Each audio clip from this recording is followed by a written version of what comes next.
ಸಮುದ್ರ ತೀರದಲ್ಲಿ ಮೀನುಗಾರಿಕೆ ನಡೆಯುತ್ತಿದ್ದ ವೇಳೆಯಲ್ಲಿ ನೋಡಲು ಹೋದ ಪಿಯುಸಿ ವಿದ್ಯಾರ್ಥಿಯೋರ್ವ ಅಲೆಗಳ ರಭಸಕ್ಕೆ ಸಿಲುಕಿ ಸಮುದ್ರ ಪಾಲಾದ ದಾರುಣ ಘಟನೆ ಕುಂದಾಪುರ ಪೊಲೀಸ್ ಠಾಣಾ ವ್ಯಾಪ್ತಿಯ ಮಧ್ಯಕೋಡಿಯಲ್ಲಿ ಸಂಭವಿಸಿದೆ.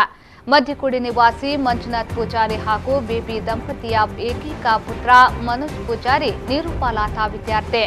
ಭಾನುವಾರ ಕಾಲೇಜಿಗೆ ರಜೆ ಇದ್ದ ಕಾರಣ ಮನೋಜ್ ತನ್ನ ಸ್ನೇಹಿತರೊಂದಿಗೆ ಕಡಲ ತೀರದಲ್ಲೇ ವಾಲಿಬಾಲ್ ಆಟವಾಡುತ್ತಿದ್ರು.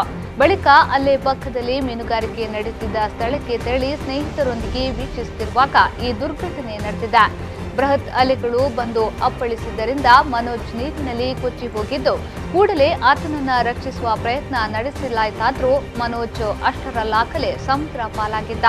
ಸ್ಥಳೀಯ ಮೀನುಗಾರರು ಬೋಟ್ ಹಾಗೂ ದೋಣಿಗಳ ಮೂಲಕ ವ್ಯಾಪಕ ಹುಡುಕಾಟ ನಡೆಸಿದ್ರು.